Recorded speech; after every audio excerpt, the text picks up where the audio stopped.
Good morning from Biratnagar.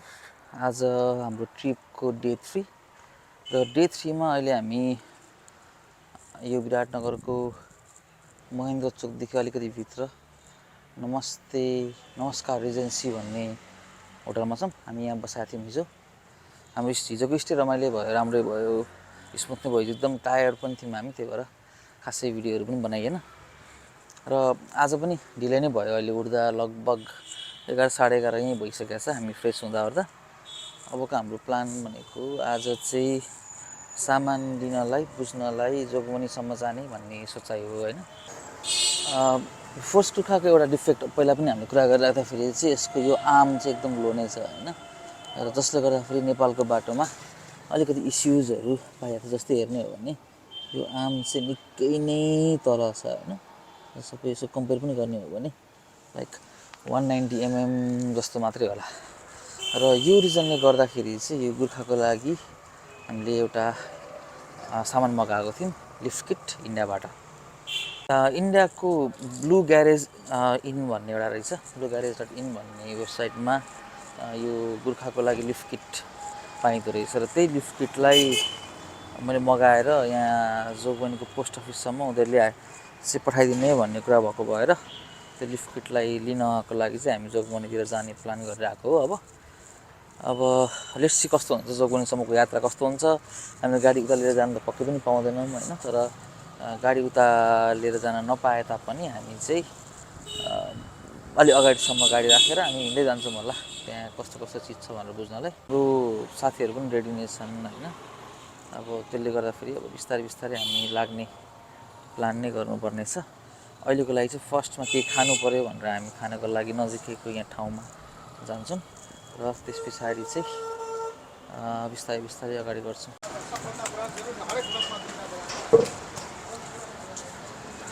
अहिले खाना खाने ठाउँ खोज्दैछौँ हामी चाहिँ। अब पक्कै पनि अझै अगाडि त पक्का कसो नहोला खाना खाने ठाउँ।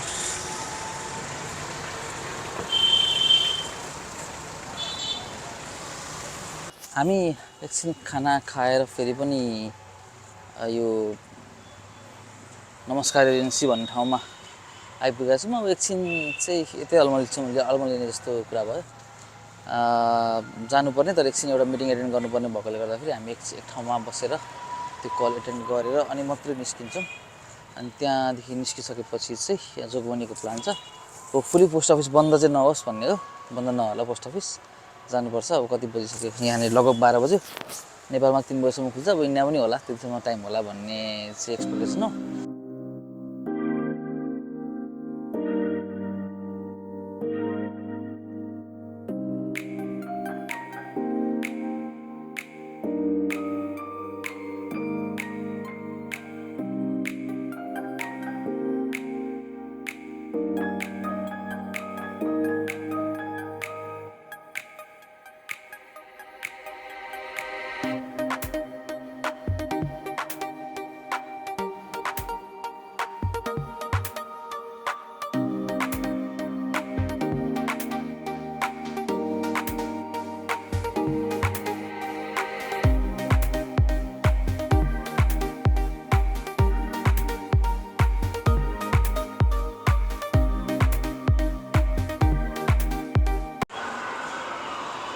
यो अहिले हामी सेन्ट्रल मलभित्र छौँ। अब यहाँ एकछिन माथि बसेर हाम्रो काम गर्ने प्लान छ। त्यस पछाडि चाहिँ निस्किन्छौँ होला हामी जोगबनीतिर।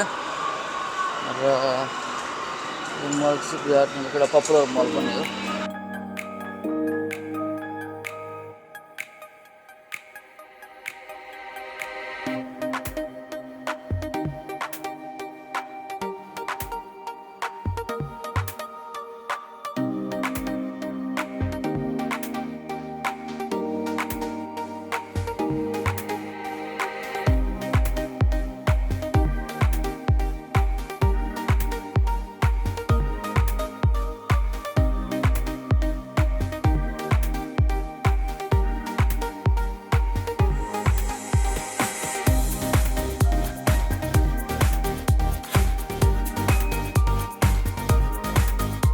लगभग हामी 2 घन्टा जस्तो यता सेन्ट्रल मलमा बसेर काम गरेर अब चाहिँ यता जोगबनीतिर जाँदैछौँ।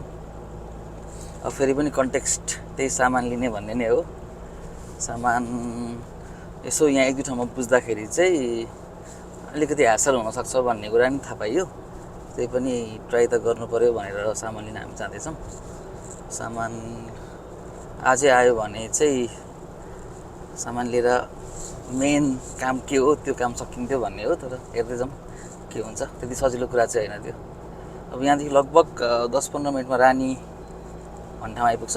रानी भनेको चाहिँ बोर्डर, त्यहाँदेखि अलिक अगाडि गएपछि नेपाल इन्डिया बोर्डर आउँछ र त्यहाँ पछि चाहिँ हामी इन्डियातिर छिरेर त्यहाँको पोस्ट अफिससम्म पुग्छौँ।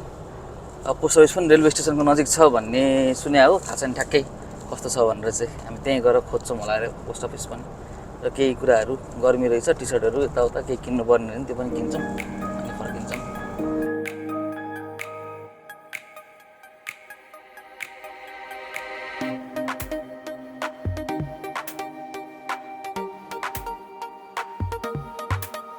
हामी यो रानी भन्ने ठाउँ आइपुग्यौँ। अब यहाँदेखि अगाडि चाहिँ ठ्याक्कै इन्डियाको बोर्डर छ, गेट पनि देखिन्छ होला होइन। यहाँ हामीले गाडी राख्ने ठाउँ चाहिँ खोज्नुपर्छ सबभन्दा।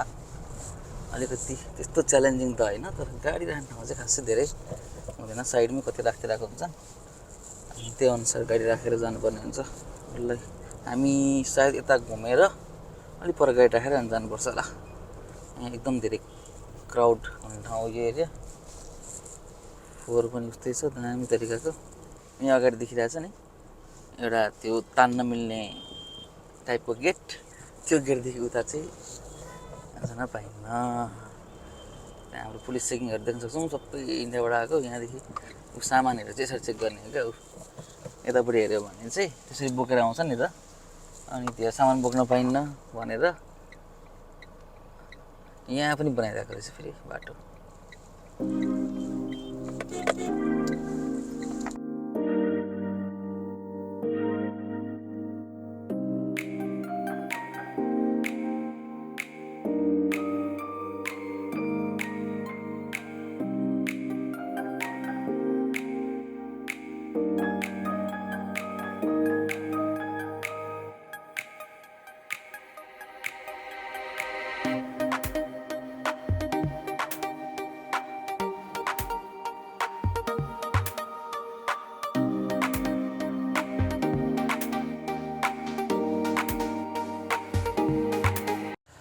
भर्खरै म चाहिँ पोस्ट अफिस छिरेर आएँ।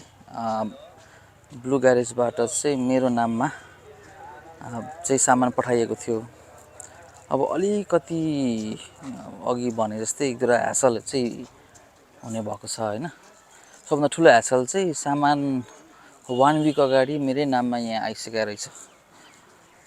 अब प्रब्लम के भइदियो भने कति दिनसम्म भएन भने, क्लेम गर्न आएन भने चाहिँ ब्याक पठाइँदो रहेछ होइन। जस्तो मेरो केसमा सामान चाहिँ मेरो नाममा थियो, मैले नम्बर चाहिँ वाट्सएपकोमा मेसेज अर कल गर्नु भनेको थिएँ। त्यसमा अब अभियसली अलिकति रिस्की त थियो, पोस्ट अफिसमा केही हुँदैन भनेर। तर उहाँहरूको चाहिँ यहीँ नेपाल साइडमा अथवा इन्डियाकै साइडमा नेपाली एजेन्टहरू हुन्छन्, उहाँहरूलाई भन्छौँ भन्ने कुराहरू निस्केको थियो। अब त्यो रिजनले गर्दाखेरि चाहिँ अलिकति अप्ठ्यारो पर्ने जस्तो भयो र सामान चाहिँ ब्याक गइसकेको छ भन्ने कुरा भयो। अब अनि अर्को इन्ट्रेस्टिङ कुरा चाहिँ मैले यता ब्लु ग्यारेजमा यहाँ इन्डियाकै नम्बरबाट कल गरेँ र उहाँहरूसँग कुरा पनि गरेँ र पोस्ट अफिससँग पनि कन्ट्याक्ट उहाँहरूले गरिदिनु भयो। लगभग 1-2 घन्टै बस्नु पऱ्यो यहाँ। त्यो गर्दाखेरि चाहिँ उहाँहरूको कस्तो कुरा निस्क्यो भने त्यो सामान चाहिँ अहिले पटनाको स्पेसिफिक एरियामा पुगेको रहेछ र त्यो आउन चाहिँ एटलिस्ट 4-5 डेज आउँछ भन्ने कुरा भयो।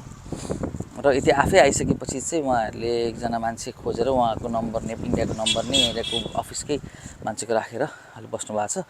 र उहाँहरूले मलाई यहीँ सामान रिसिभ भएपछि डाइरेक्ट पोस्ट अफिसबाट नि कन्ट्याक्ट गरिदिनुहुन्छ मलाई वाट्सएपको नम्बरमा भन्ने कुरा भएको छ। वर्स्ट केसमा चाहिँ उहाँको एजेन्टको साइडमा उहाँले राखिराख्नुहुन्छ, फिर्ता नपठाउने भन्ने कुरा भयो। 4 देखि 5 दिन चाहिँ लाग्ने जस्तो देखिएको छ त्यो सामान निकाल्न। अब उहाँहरूले अब कस्टम्सको कामहरू पनि मिलाइदिन्छु भन्नुभएको छ। त्यसको लागि अलिकति एक्स्ट्रा फी त तिर्नै पर्छ होइन उनीहरूलाई। त्यो कस्टम्सको फी पनि तिरिसकेपछि चाहिँ अलिक सजिलो हुन्छ होला। अहिले चाहिँ अलिकति अप्ठ्यारो नै भयो। अब आज चाहिँ हामी डिसअपोइन्ट भएरै फर्किनु पर्ने जस्तो अवस्था भयो यहाँ चाहिँ। तर एटलिस्ट सामान कहाँ छ भन्ने कुरा पत्ता लाग्यो र अब चाहिँ हामी सामान पनि लिएर जान्छौँ। अहिले चाहिँ हामी यो रमाइलो रेस्टुरेन्टमा छौँ। नाम पनि के हो मैले याद गरिनँ छु, अहिले बाहिर गएर हेरौँला। र अब लगभग 5:30 यक्ष भन्ने ठाउँ रहेछ है। यक्ष भन्ने रेस्टुरेन्टमा छु अहिले। 5:30 जस्तो भइसकेको छ। त अब स्याड पार्ट चाहिँ आज हामीले सामान निकाल्न पाएनौँ र हेर्दाखेरि अझै पनि 4-5 दिन लाग्छ जस्तो देखियो सामानको केसमा होइन। त्यो भएको भएर चाहिँ अब कसरी मिलाउने सिचुएसन भन्ने अलिकति गाह्रो भइरहेछ। किनभने काम पनि गर्नुपर्ने छ हुन त। अब 3-4 दिन टाइम लाग्ला भन्ने एक्सपेक्टेसनमै आएको हो हामी र त्यो अनुसार नै अब यहाँ अलिकति टाइम लाग्ने भएकोले गर्दाखेरि हामीले काम पनि गर्नुपर्ने भएकोले गर्दाखेरि चाहिँ अब आज हामी यता कुसिटप्पू साइड जाँदैछौँ। त्यहाँ बस्ने र त्यहीँ नै काम गर्ने। इभन सन्डे भएको भए पनि हामीले त्यहाँनिर अलिकति बसेर काम गर्ने इन्भाइरोमेन्ट राम्रै छ भन्ने कुरा थाहा भएको भएर हामी त्यहाँ गएर जान लाग्यौँ। अर्को रिजन यहाँ धेरै गर्मी पनि छ होइन। पुग्नलाई चाहिँ हामीलाई 1.5 घन्टा जस्तो लाग्छ होला अझै। र त्यहाँ पुग्दा अँध्यारो हुन्छ। सनसेट त मिस भइसक्यो। त्यही पनि त्यहाँको अलिकति पिसफुल इन्भाइरोमेन्ट छ भनेर नै काम गर्न निस्किरहेको। किनभने यहाँ बसेर खासै अब औचित्य चाहिँ रहेन। खबर नआउँदासम्म चाहिँ हाम्रो खासै केही काम भएन। त्यही भएर हामी त्यही जाँदैछौँ। लेट्स सी अब कुसिटप्पूसम्मको हाम्रो यात्रा कस्तो हुन्छ। आज डे 3 को इन्ड चाहिँ हामी कुसिटप्पू गएर रिसोर्टमा गर्छौँ।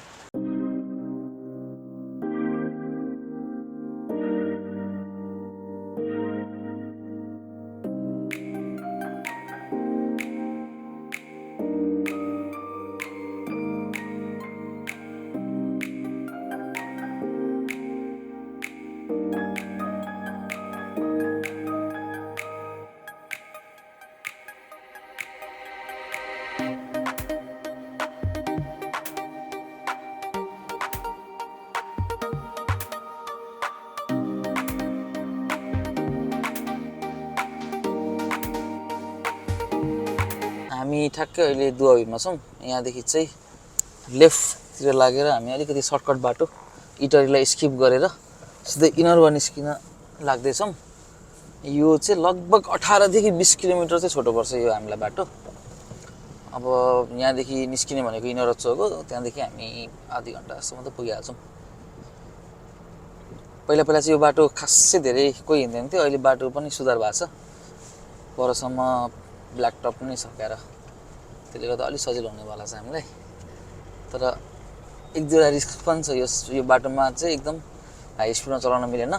बाटो सानो छ प्लस गाउँहरू भएकोले गर्दा यो टाइममा त अझ धेरै चाहिँ यस्तै ट्र्याक्टरहरू त्यस पछाडि यो ट्रकहरू यो बाटो हिँड्छ। अनि बाटो सानो भएकोले गर्दा अलिक अप्ठ्यारो चाहिँ हुन्छ।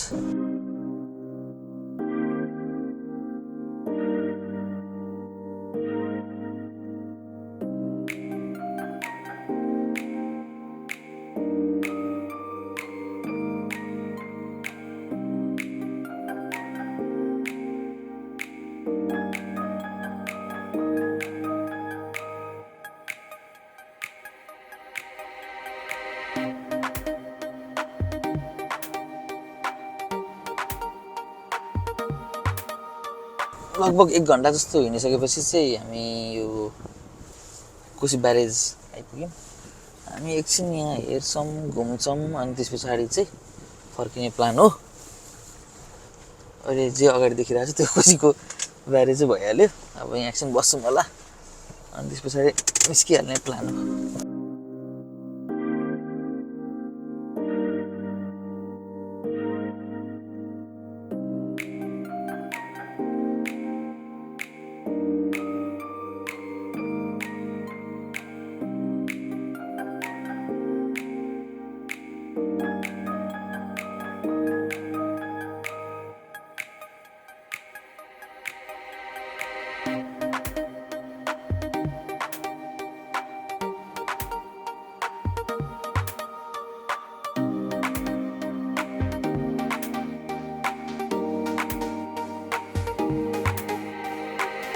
ठ्याक्कै 8 बज्यो हामी यो एक्वा बर्ड्स इको रिसोर्स भन्ने ठाउँमा आइपुग्यौँ।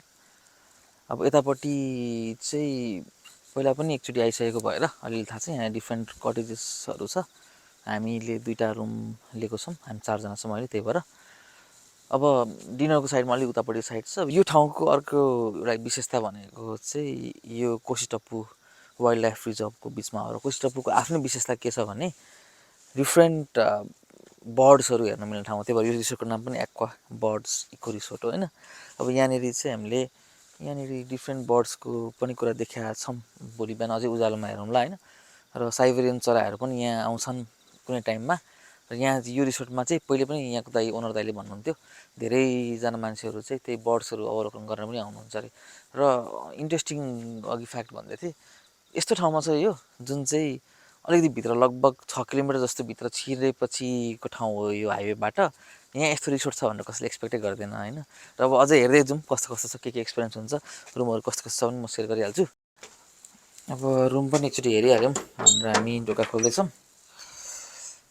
ल यो चाहिँ रुम भयो। हामीले कुरा बुझेअनुसार यहाँ 3जनासम्म अँटिदो रहेछ।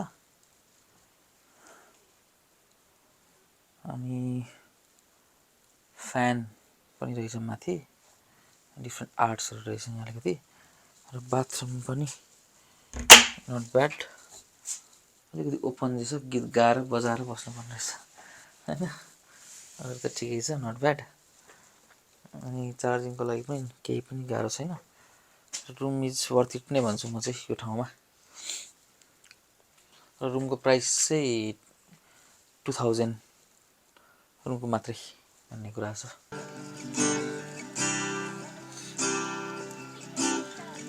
के भो खै खै के भो छैन मजे हो फुस्सै उडे